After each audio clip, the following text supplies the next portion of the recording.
welcome, this is Paweł from Coding Jam Session. Welcome to another episode where we're learning the JavaScript methods. Today we're going to talk about array.filter, so stay tuned.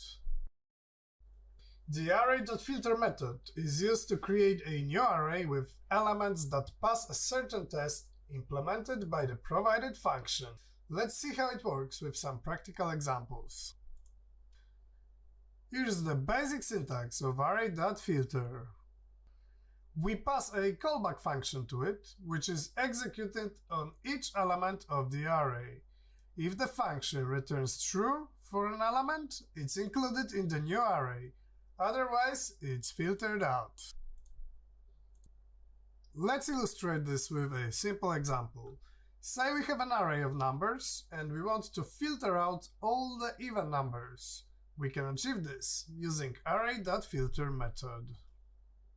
As you can see, by using the array.filter method with a callback function that checks if the number is even, we've successfully filtered out all the even numbers from the array. Now, let's take it up a notch with a more complex example.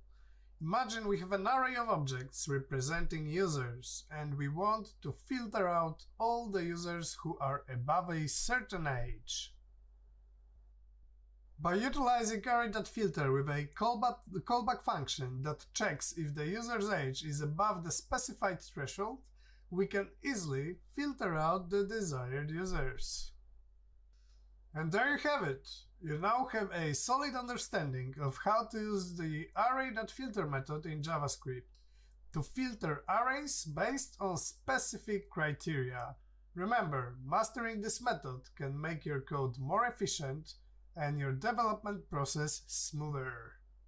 Thanks for watching. Don't forget to like, share and subscribe for more tutorials like this. Happy coding! Subscribe for more content.